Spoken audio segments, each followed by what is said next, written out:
General Bio, ¿nos puede contar en pocas palabras algo sobre su carrera militar hasta su ascendencia a general? Sí, señor. Mi padre fue general de la República, al igual que yo.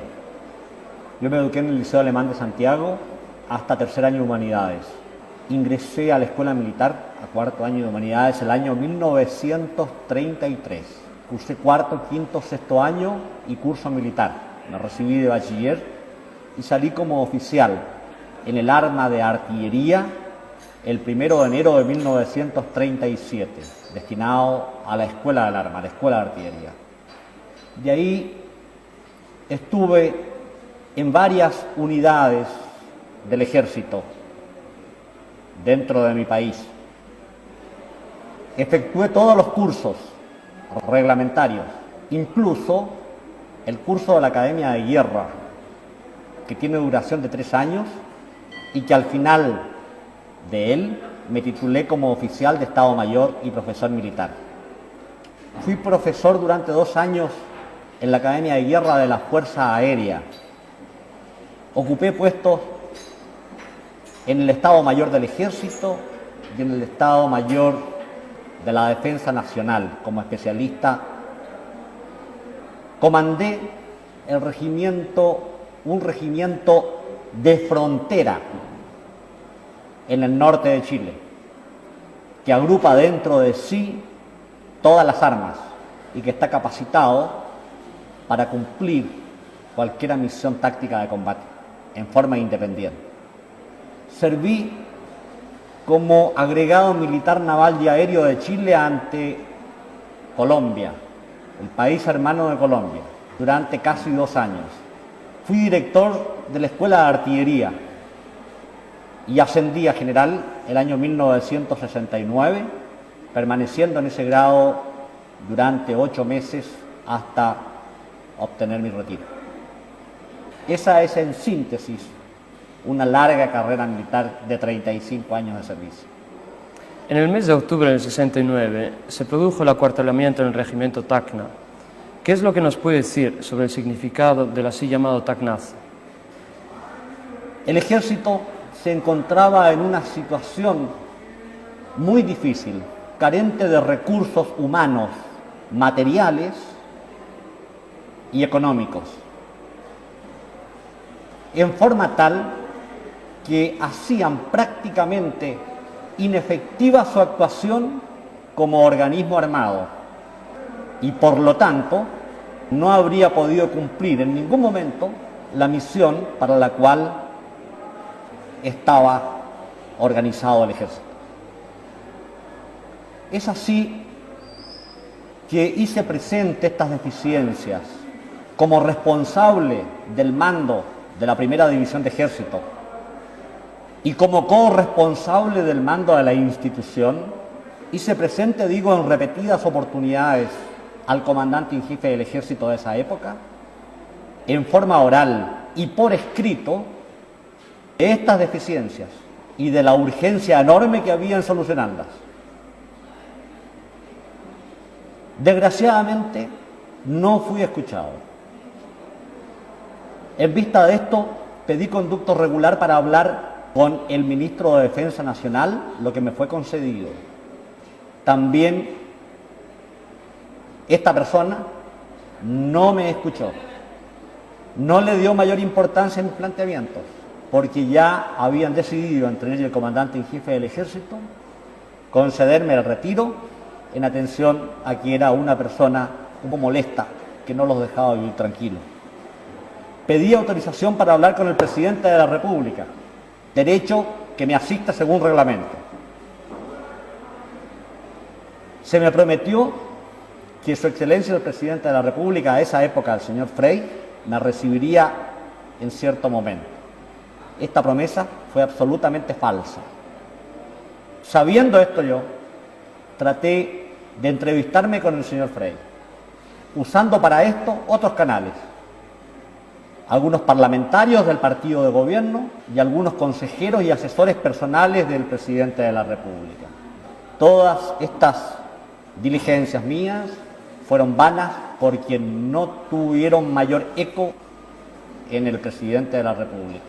En vista de eso, le dirigí una carta explicándole todas las necesidades que tenían nuestro ejército y nuestras Fuerzas Armadas, el momento crítico en que estaban ellas viviendo y la gran inquietud que existía dentro de ellas.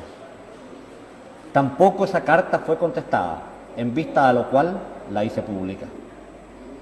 Entregué la primera división de ejército en Antofagasta y al día siguiente fui llamado a Santiago por el comandante en jefe del ejército con el objeto de hacérseme un sumario. Llegué a Santiago en la tarde por avión de un día 20 de octubre de 1969, aproximadamente a las 6 de la tarde. Me fui a mi casa para presentarme al día siguiente en el Ministerio de Defensa Nacional. Esa noche llegaron a mi casa una cantidad de oficiales de las unidades de Santiago y alrededores en que me decían de que si yo no encabezaba un movimiento de protesta contra el gobierno, lo harían ellos entonces por su cuenta. En vista de las consecuencias que podía tener un acto de esta naturaleza, acepté. El día siguiente, el 21 de octubre, a las 6 de la mañana, asumí el mando del regimiento Tacna, unidad a la cual se unieron la Escuela de Suboficiales, Batallón de Tanques, el Batallón de Intendencia, la Academia de Guerra, la Academia Politécnica Militar y otras unidades. De inmediato hice saber al gobierno que este acuartelamiento no tenía absolutamente nada que ver con el aspecto político, se refería solamente a un aspecto militar e institucional, para encuadrar en forma clara y nítida los verdaderos alcances de este movimiento.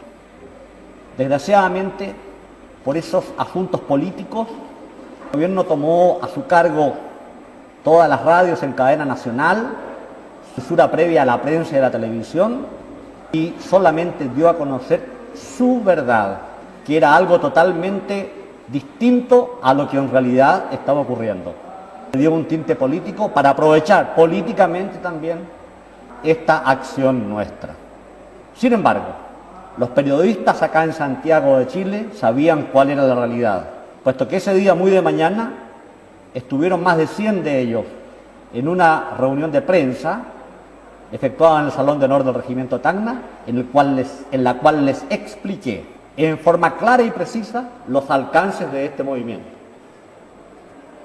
Esa noche se firmó un acta entre un delegado del presidente de la República y yo. Con esa acta se ponía término a este acuartelamiento y el gobierno aceptaba preocuparse de forma efectiva, rápida, urgente, de todos estos aspectos que eran fundamentales para la existencia misma de la institución a la cual había entregado toda mi vida.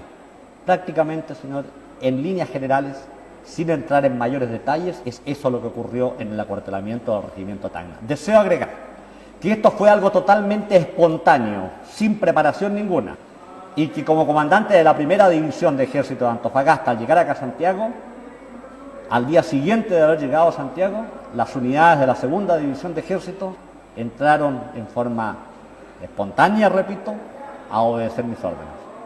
Señor general, un año más tarde, el día 22 de octubre de 1970, se produce el atentado al general Schneider, que culminó con la muerte de este último. Usted se declaró responsable, en cierto sentido, de la acción que provocó la muerte del general Schneider. ¿Nos puede contar detalladamente cómo se provocó tal situación y cómo se desarrolló? Sí, señor. Quiero primero aclarar de que nunca jamás he dicho que yo soy responsable de la muerte del general Schneider, puesto que nunca ha pasado por mi mente, ni he preparado ni ordenado a nadie que ejecutara una acción de esa naturaleza. Los hechos son muy diferentes, como me voy a permitir relatárselos a usted. El año 1970 se presentaron 3 candidatos para la elección presidencial aquí en Chile: el señor Alessandri, el señor Allende y el señor Tomis. El resultado de las elecciones dio un estrecho triunfo del señor Allende sobre el señor Alessandri. De acuerdo con la Constitución Política del Estado, el Congreso Pleno, o sea, la reunión de la Cámara de Senadores y Cámara de Diputados, tenía que decidir en una reunión en conjunto cuál de los dos primeros candidatos, o sea, de las dos primeras mayorías, debía ser elegido como presidente de la República. Se sabía de antemano que el Partido Demócrata Cristiano, con el candidato señor Tomic, tenían un acuerdo con el señor Allende para darle los votos a él en el Congreso Pleno. En vista de eso, el triunfo del marxismo-leninismo en Chile era una cosa totalmente cierta y sabida de antemano. A mediados del mes de septiembre de ese año, tomé contacto con algunos jefes militares, entre ellos con el comandante general de la guarnición de Santiago, general de ejército, con el comandante en jefe de la Armada, un vicealmirante, con la segunda antigüedad de la Fuerza Aérea, un general del aire, y con el director general de Carabineros. Y convinimos en que esto no era posible entregar a un país libre como Chile bajo la dependencia de una potencia extranjera, de un imperialismo extranjero como es el imperialismo soviético, y a arrojar a nuestro pueblo en una esclavitud como es la que representa el comunismo internacional. En vista de esto, decidimos dar un golpe de Estado para que una junta militar presidida por el comandante en jefe de la Armada gobernara el país durante cierto lapso, 1 o 2 años, con el objeto de poner orden y tranquilidad en el país para volver entonces a un régimen normal de acuerdo con la forma de pensar y la forma de ser del pueblo chileno. Es así como se llegó a la conclusión de que había la necesidad de dar este golpe de Estado en los últimos días del gobierno del señor Frei.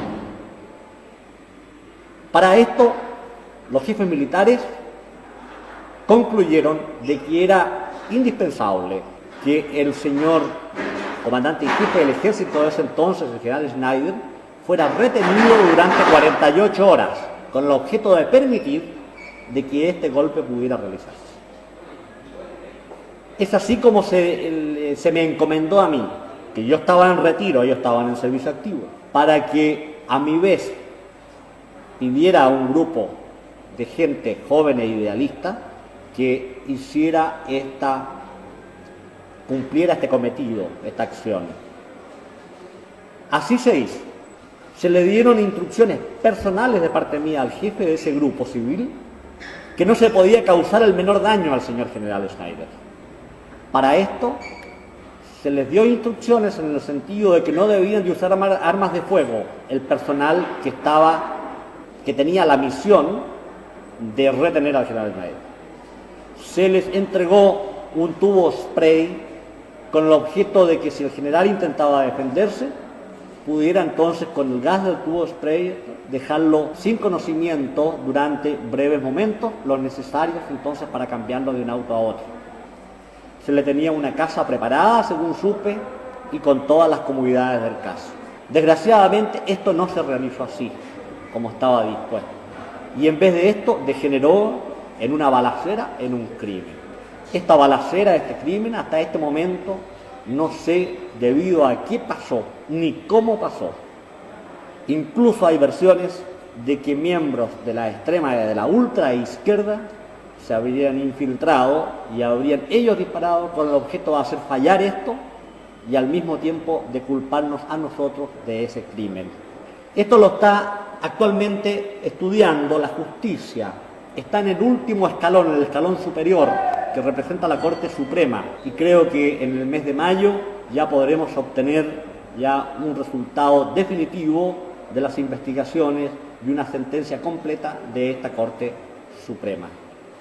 Eso es, en síntesis, lo que pasó con el asunto del general Schneider, que no es algo aislado, sino que forma parte, una parte pequeña, digámoslo así, del asunto capital, del asunto fundamental, que era el golpe de Estado para no permitir la subida del comunismo internacional al poder. Por eso quiero ser bien claro y enfático, es decir, que jamás se me ha pasado por la mente, ni jamás he actuado ni dado instrucciones a nadie de matar a nadie, porque eso sencillamente sería contradecir la tradición de varias vidas, las de mis antepasados y la mía.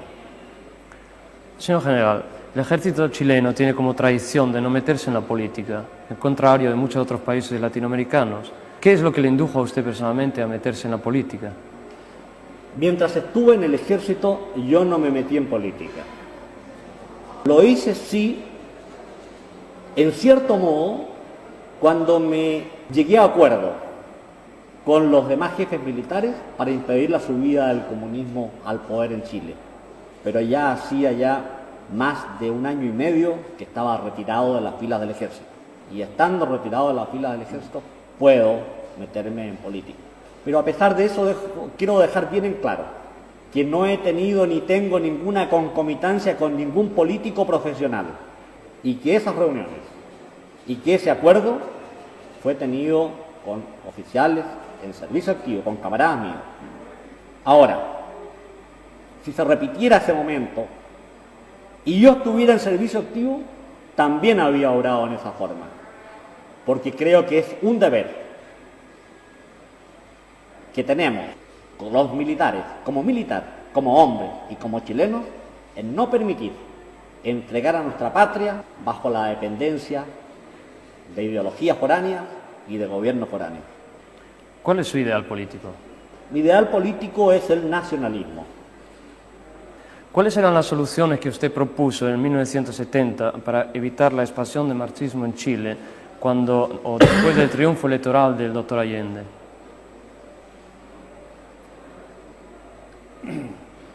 En realidad yo no propuse ninguna solución a ningún político, porque vuelvo a repetir, no he tenido concomitancias con ellos, sino que solamente a nuestros compañeros de armas, sí, en nuestras conversaciones tocábamos levemente este punto, porque no queríamos profundizar mayormente en él tampoco.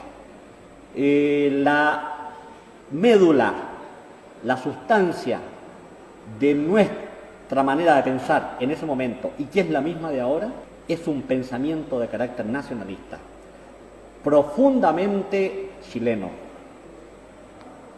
que significa pensamiento y acción.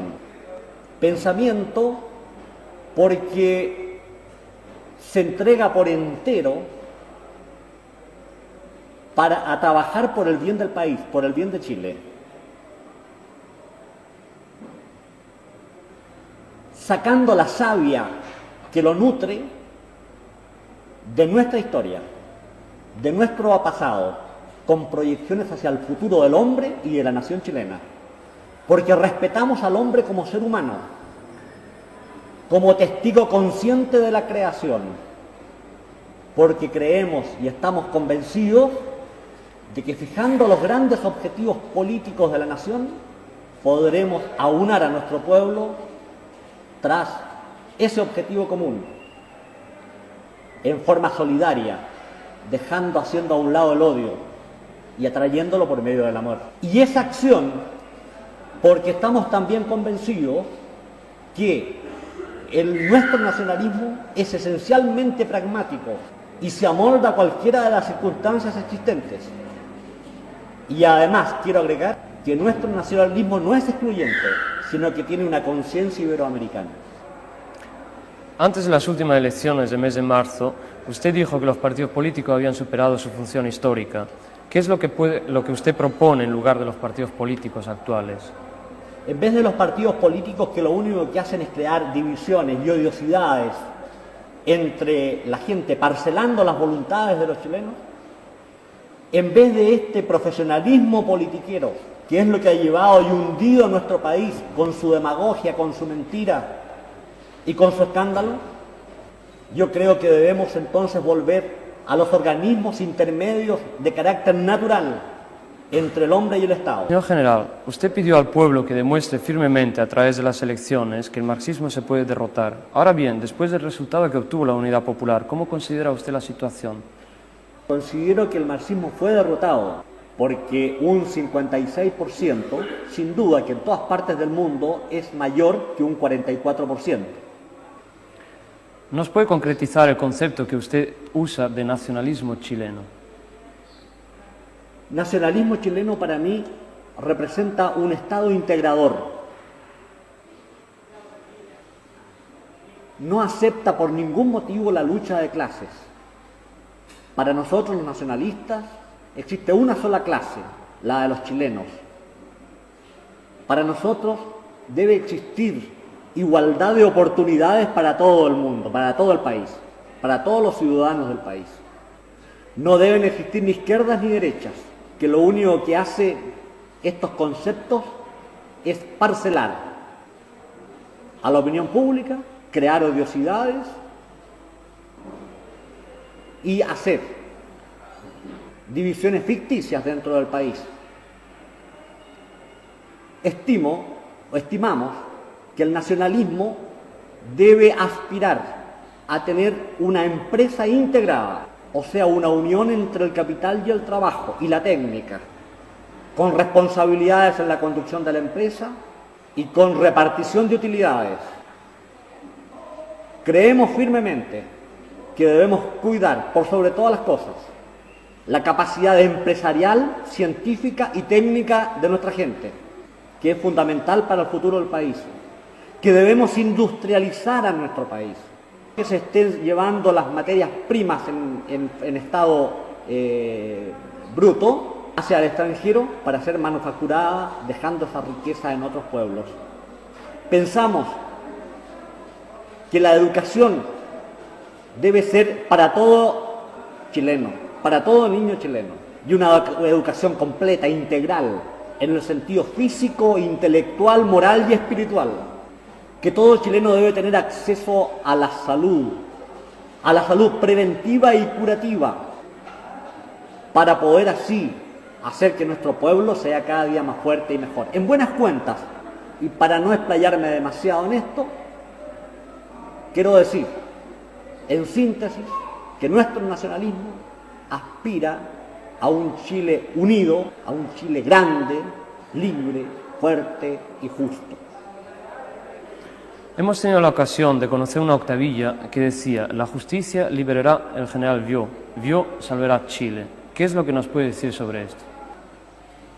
Deben ser hechas por grupos de personas, de amigos, que constantemente están escribiendo cartas a los diarios, haciendo inserciones pagadas en la prensa o en la televisión, y que yo les agradezco mucho la fe y la confianza que ellos tienen en mí, especialmente cuando sé que todos ellos son gente modesta, que no tienen recursos económicos prácticamente para estar cancelando cuenta su vida para pagar cualesquiera clase de propaganda en este sentido. Es así como muchas veces aparecen también, según he sabido por las visitas que llegan a verme, en los muros de Santiago frases alusivas a mí. Podemos concluir a través de sus declaraciones que Chile necesita una mano fuerte para restablecer el orden. Sí, señor.